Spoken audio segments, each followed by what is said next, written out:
Hello, I'm Mike McHugh, and welcome to TownWorks, a series of episodes in which we hope to bring information to the town of residents of the town of Hanson in regards to the various functions of town government. We will be speaking with different officials, different elected officials, different appointed officials, different members of boards and committees, as well as department heads in the coming episodes.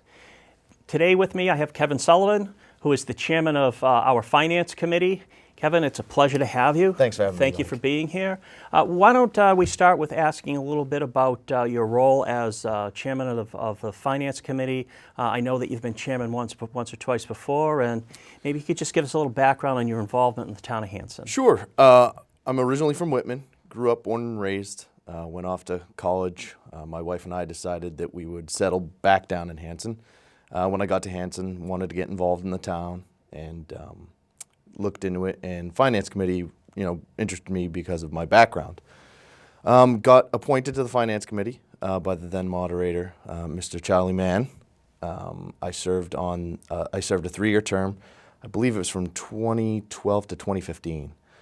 In the last year of that, I served as the chairman. So I took a couple of years off. I have some young children and took up a lot of time. Decided to get back involved, and I've been back on the board about 2 years now. And you also have 5 other members. Perhaps you could mention their names? We do. So we have 5 other members: Patrick Powers, Amy Wright, Kim Norse, Ken McCormick, and Mike Dugan. And as we've mentioned in another segment, all of you were appointed by the town moderator to a term of, I believe, 3 years. Yes. And perhaps we could talk a little bit about the role of the FinCom. I know the FinCom is actually is required both by state statute and by our own bylaws. Our own bylaws are quite specific. The state bylaws are a little looser, but the FinCom has a role throughout the year. A lot of people think that, or really focus on the duties, the existence of FinCom during the budget season. Of course, I rely very heavily on your advice, your committee's advice. But there are other things that the FinCom gets involved with during the course of the rest of the year. But again, the most important of which I think is your role, your committee's role in helping us in a very respectful way or a very judicious way put together a budget each year that meets the needs of the town going forward, but also is well within the means of what we can afford. So maybe you can talk a little bit about the way you feel that the budget is put together, the input that you and your committee give to us as we go through that process. Sure. I look at it as FinCom serves as sort of the financial watchdog of the town. If you equate the town to sort of the 3 branches of government, the people being the legislative, the town administrator, and the selectmen being the executive, the FinCom operates as sort of in a not political term, the House Ways and Means Committee. It's our responsibility to draft the budget. We take the inputs from all the departments, from the selectmen, from yourself. You work with all the department heads to pull together a budget based on previous year's expenditures. We work with the town accountant to determine the revenue that's coming into the town.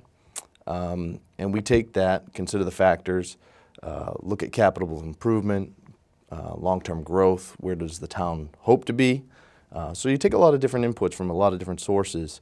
And in the end, our goal is to turn out a budget that serves all the needs of the town. At the same time, keeping it within the town's means, not to go expend beyond our means every year, but also to keep the town growing. If you don't keep the town growing, you run into a point where you get to a period of decline. So we're right now we're 6. We're 1 short. We're 6 citizens appointed by the moderator. We're not politicians. We're everyday citizens who decided that they wanted to be involved in the town.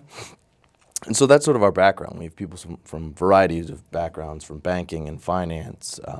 We have a fireman. We have all walks of life. So it's a great spread of the town. Everyone brings a valuable input, and so we sit down, craft the budget, and in the end, the budget that goes before the town at town meeting is the FinCom's budget. So those numbers that are on there, the town administrator yourself, you recommend a number, the selectmen recommend a number, and then the finance committee is actually the final say before it goes before the town for a full vote. So it takes a lot of moving parts, a lot of different aspects to get it done. Yes, and of course we talk about the budget in terms of the annual town meeting. Yes.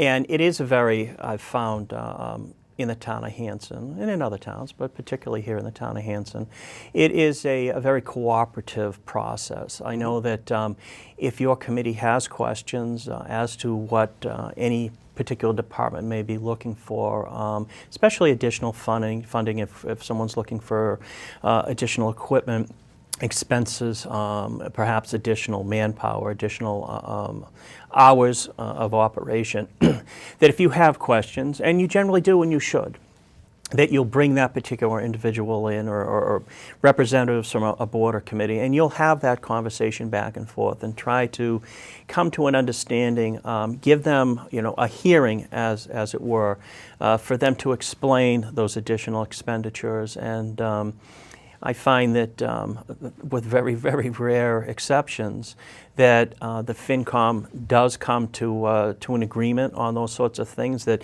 the various departments here in town do not ask for things that are outlandish. Sure. There are things that really make sense. They've done their homework.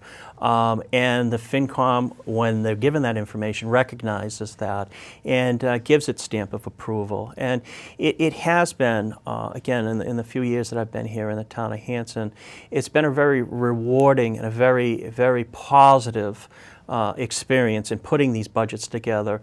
We've been fortunate over the last few years. The economy has gotten a little better. We've been fortunate to bring in balanced budgets, things again that really fit within our means. In addition to that, we've had conversations with the school department, with the school committee, and we've been able to, with the FinCom's assistance and with the school committee's assistance and the department head's assistance, to come up with budgets that work not only for the municipality but also work for the educational side. And I think that's very important, that money doesn't grow on trees. It's important, as you said, to keep the town moving forward, and a great deal of that does have to do with education. However, we're very mindful of the fact that we also have other departments in town, other functions in town, such as police, fire services, the DPW, the general running of town, out of town hall. And again, in a very cooperative way, we've been able to come up with budgets that really do what the town of Hanson needs to do, and the town of Hanson can afford. I mean, I think over the last at least 6-7 years since I've been there, I think the name of the game has been teamwork. Yes. We've had a great teamwork relationship. I mean, you read in the news and hear in through the grapevine all the clashes that take place in some of these towns, and for a small town to function, I think it's important for there to be teamwork between the people who execute the plan, the people who craft the plan, and the townspeople themselves. So FinCom and I think we try our best to rely on the subject matter experts. The subject matter experts, the police chief, the fire chief, the superintendent. They come to us with, they know their limitations, and they come with very reasonable requests, and they're always able to provide amplifying information, always willing to sit down, and I think we've had a great run of success working as a team together. Ultimately the people decide, and we give them we put forth our best effort, and we try to look at it from a risk versus reward, but in the end it's the decision of the people that we abide by, and then we start for us it's rewarding. You finish town meeting in May, and there's the sigh of relief, it's done, and then you think, oh no, wait a minute, we're starting this right over again. Yeah. So the process begins right over again, and you're back involved with the same people, and you build a relationship. You get to know them, and we've had some turnover over the last few years on FinCom, whereas the department heads have been the same, but I think again it's teamwork, it's communication, and I think we're on a great run right now. So that's what works best for the town, and that's ultimately everyone's goal is the benefit of the town. Exactly. We're trying to provide the service to the town that they need, that the citizens really have come to expect now. I mean, I think we're in a great spot financially. We've had some ups, we've had some downs. If you look at some of our surrounding neighbors, I think we're ahead of the game for the makeup of the town, and without spending beyond our means or raising taxes significantly. I think everyone's done a great job in maintaining that level of service to the And I agree with that point. The fact that we have a very diligent FinCom, the fact that we have department heads that stay well within their means and are very conscious of the impact that additional expenses has on the taxpayer. I think the town of Hampton is very fortunate to have a committee made up of the people that you mentioned. I think the town is very fortunate to have the finance team that it has, our treasurer collector, our accountant, our assessor, and the people that work underneath them. And again, you get back to the fact it's about teamwork, and it has been a very pleasant experience for the amount of time I've spent in Hanson. And I applaud your committee, and I applaud all the people that work at Town Hall that continue to make this town financially solvent. And I see that being the future as well. But we touch upon the fact that we look at FinCom, or maybe the general public look at FinCom in the context of the annual town meeting and the budget. But there are other things that go on throughout the course of the year that the FinCom gets involved with. And in a sense, there's a mini budget cycle, which is when we have our special town meeting in October. And in the special town meeting, we're generally looking at some housekeeping items. However, we also look at augmenting the budget that we had passed the previous May. We go through the process of a supplemental budget. There are some things that perhaps we hadn't anticipated. There could be additional opportunities that had freed that some money had freed themselves up for us to perhaps put into the actual budget as opposed to using free cash. So the FinCom also goes through that process in late summer, early fall. So there is technically not an awful rest for your committee. But in addition to that, there are other things that we do together, your committee and my office, and those things are the FinCom has a reserve budget that is approximately just north or south of $100,000, I think, right now. Right. And what that budget is there for is for unexpected expenditures that occur throughout the year. Obviously, there are things that come up that we couldn't anticipate. There could be a vehicle that breaks down out of the blue. There could be some sort of an issue with a street. There could be an issue where we need to augment some staff because something's come up. And that's, again, a very cooperative process between actually the Board of Selectmen, the Finance Committee, and my office. And the process is that we come to you, I come to the Board of Selectmen, they vote to approve, hopefully, whatever I'm recommending, and then I sit before your board, and I haven't had an opportunity, I haven't seen an instance since I've been here that your committee has not agreed to expend those funds. Again, you do it very judiciously, whether it's myself coming before you to explain why we need these additional funds, because they are limited funds, or whether I have to bring in a department head who has a little more understanding of why we need these funds. We come in and we sort of have, the mini process that you experience or we experience during the budget season. So that is something that goes on throughout the course of the year. In addition to that, we also, towards the end of the fiscal year, around the May time period, we have the opportunity to make internal transfers. Those internal transfers, the state allows us to not have to go back to town meeting to do some reallocation of funds within the existing budget. There are some parameters to it, and again, it needs to meet with the FinCom's approval. It's judicious approval, but it's something that towards the end of the year we'll look, and if one particular budget line has has not expended the amounts of money that we had anticipated, and it's not an exact science. We do our best when we put the budget together. We are able to come to you and ask whether or not we can take a little bit from one pocket and put into the other pocket to augment something that might be running a little low. So that's another thing that happens throughout, well, actually I shouldn't say throughout the year, but starting, I believe, May the 15th and ending July the 15th. So right there during the end of the budget cycle. And again, it's something that the state legislature, and we do appreciate the fact that they did that, gives us that sort of latitude to make those changes, because if we didn't have that sort of an option, we can't make those moves without a town meeting, and there's an expense and the logistics to a town meeting. Right. So, and again, we've had a very, very cooperative relationship. I think the FinCom has an awful lot of respect, as you mentioned, for the department heads and the Board of Selectmen in coming before you and asking to make those sorts of changes, those sorts of moves. And fortunately enough, it's sort of a zero-sum game because it's money that we've already have allocated. So we're not asking the taxpayers for any more money. It's just, we've come up with this situation where we realize we need to put this there, and Right. fortunately sometimes we have that money. So, like you said, the reserve fund, after town meetings, the reserve fund is sort of our biggest account that we watch going throughout the year. The town accountant manages the daily expenditures of the different departments, including across the board. So you're right. We've had a great relationship with the department heads as far as managing that, and the reserve fund becomes sort of an emergency fund. It's there if we need it.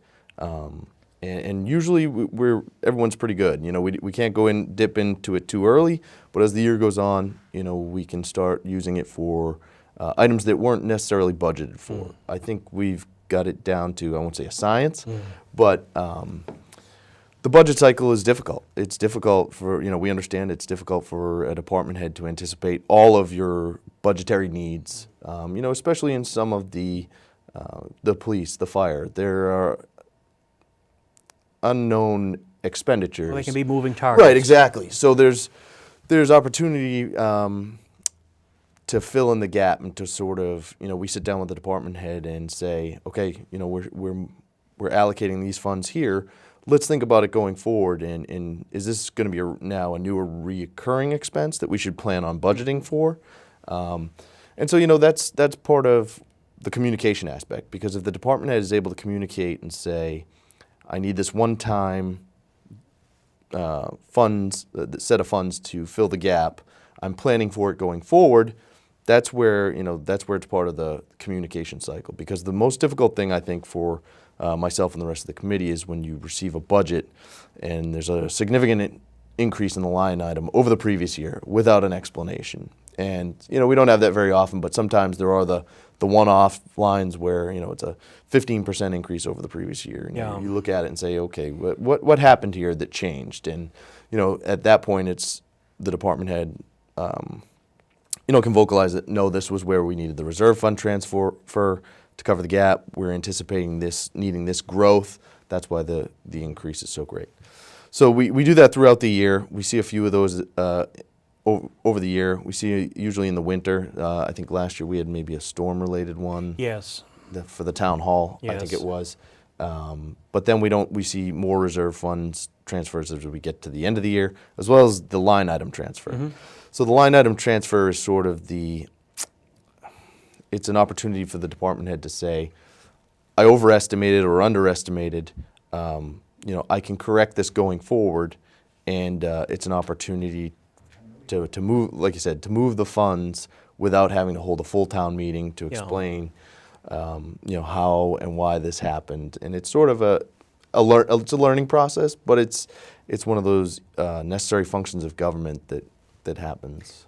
And we, again, that goes back to our role as sort of the watchdog, the financial watchdog of the people. So we're looking to, accurately, every year when we go into a budget cycle, we look for the most accurate budget possible. We don't want a budget that's 0% over the previous year. We don't want one that's 20%. We always talk to the department head and say, let's talk about our real costs. What are our real costs? Yeah. Because it doesn't help anyone to have to as we get to the end of the year and maybe one fund line is depleted, to have to do several line item transfers to sort of fill the line. Yeah. You want to go in as accurately as possible, because I think it makes it easier on everyone. You, the department head, me. So it's a process, but it's a year-long process. The finance committee, we operate sort of behind the scenes. Our meeting is open to the public. Usually we meet the same time as the selectmen, so the selectmen draw the bigger crowd than we do. But sometimes you take me out of those meetings. Yeah, sometimes we have to pull you out. We meet at the same time. It's open to the public. We're always willing to engage with the citizens who want to stop by and ask a question. And we've had many great conversations with some citizens who've, new to the town and seen us in our meeting room and poked their head and said, what do you guys do? Yeah. So it's a great opportunity, to be up there and involved. But it is a full year process. So, yes. In the summertime, we sort of have that, there's a brief lull in the summer where, we try and allow for people on vacation. But like you said, we're right back in it for October special town, which is usually what I call the adjustment period. Yeah. The unpaid bills, the expenditures, the supplementary budget that has to be produced. It's not as in-depth as the Maytown meeting. So, we'll roll now going into, we'll essentially start the budget process all over again. We try to meet through the fall after October, once a month, and then it starts picking up as you go through the year, usually till about after Christmas, in the January timeframe, when we're meeting every week, every Tuesday, to get through the numbers, to get through, to have the opportunity to sit down with the department heads, because people are busy, and because my committee is just everyday citizens. Everyone has a job. Everyone, kids, other commitments. So it's important to start the process early, because it does pick up, and it does take a lot to get through it. So I'm very lucky. We have a great team right now. We're short one member, but hopefully we'll be able to fill that soon. So we're having some great luck, and I think we're all doing great work for the town. And you're right. It is a tremendous commitment, especially when we get around budget season. You're meeting every week. You're meeting for long periods of time. You're putting an awful lot of thought and effort. It's difficult. It's we're dealing with the finances. We're dealing with the taxpayers' money of, over 10,000 people, and it's a very, very serious business, and it's very appreciated what you and your board do. I think you touched upon something as well in what you were saying that's very important. That as we go through that process of modifying the budgets and identifying perhaps some things we hadn't anticipated, that you and the department and my office take those into consideration in the long term in terms of how we're going to plan that out. I know the FinCom is very involved in forward thinking, in some capital planning. We just don't sit down and put a budget together, in a vacuum. Right. There's always that effort that to look forward and to see where we're going to be, not next year, but in the next 5 years, in the next 10 years, and to make sure that whatever is being funded is sustainable. And that's one word I think we always use on a constant basis, is sustainability, that we don't want to overextend ourselves and find ourselves in a position where we're potentially laying people off, or we're potentially not able to fund the necessary repairs to vehicles or buildings. And again, that's another very important function, I think, of FinCom, to have that, that forward sense of where we're going to be with the money we're spending now. What are the long-term effects of that? One thing, too, I think is interesting to bring up is the fact that when we go into a fall town meeting, it's an opportunity to allocate what we call free cash. And the free cash is essentially money that we've been able to capture that hasn't been expended in the previous town budget. In addition to unanticipated revenues, one thing that comes to mind is the fact that we had some auctions back approximately 6 months or so ago of some town property that we no longer needed, that we had taken by tax title. So that sort of revenue, and again, the unexpended funds, they all get certified by the state through the efforts of the finance team led by the town accountant. And we're given that opportunity at a fall town meeting to expend those monies on some one-time expenditures. Right. It's never a good idea. I've seen it happen, and sometimes it's a necessary evil where you do use some free cash, perhaps in very dire times, to put into a budget going forward, but it's really frowned upon. However, it's an opportune time to perhaps buy that piece of equipment that we hadn't anticipated needing, or maybe that we had anticipated needing and not having the money, or maybe making some sort of repair, again, a one-time expense. So, we'll go into a special town meeting in October, and we'll try to allocate some of those funds. And more times than not, when we get to May, we still have a lot of those funds available, Right. and we'll go into a special town meeting before the annual town meeting, all within the same night, Right. but happening, half an hour or so before the actual annual town meeting, and we'll expend additional funds on items that have come up in that period of time. So, and again, that's all done with the cooperation, with the oversight of the Finance Committee. Right. Not only, again, as we talked about, not only does the Finance Committee make recommendations in terms of the budget going forward, but it also makes recommendations in terms of those one-time expenditures. And we basically go through a very similar process of coming before the Finance Committee and explaining why those monies are requested, and hopefully getting the Finance Committee's approval. Right. Free cash is a double-edged sword. You want, like you said, you want to use it for one-time, one-off purchases, expenditures. What you want to make sure is it doesn't become a budget funding line. Yes. And I think we haven't done that in a while here. We've done a good job of anticipating costs, anticipating long-term expenditures, but we've also, the town accountant does a great job of managing the funds and how they're actually executed, and so free cash becomes almost, a wish list for the town. Yes. Something you can use to spend on an expenditure that you might need that it would have normally taken 5 years, or a borrowing effort in a budget that, maybe we didn't want to borrow money to buy a new truck because we have another borrowing, for a new building repair or something along that line. So that's where free cash, I think, comes into play, and it's a great thing as long as you manage it correctly. And I think, some towns have used free cash to fill in the holes in their budget, and that is a very dangerous way to use free cash, because it varies. It's not, we don't get the same amount every year, and it's about, if we make those one-time expenditures, but if we don't, the free cash will roll. The free cash rolls over. So if we don't use it in October, it's there in May. Yes.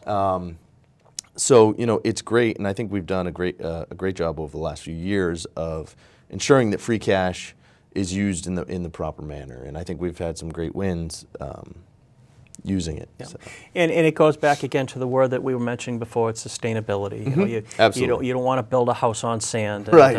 A 1 year in which we're flush with free cash is not necessarily going to translate into the following years. Right. And I think, as you've mentioned, I think we've done a very good job of being mindful of how to expend those one-time revenues. With that, I want to thank you, Kevin, for joining me. Thank you very much, Mike. I look forward to working with you and your committee in the future. This is Mike McHugh, thanking you for tuning in to TownWorks. I look forward to seeing you during the next episode.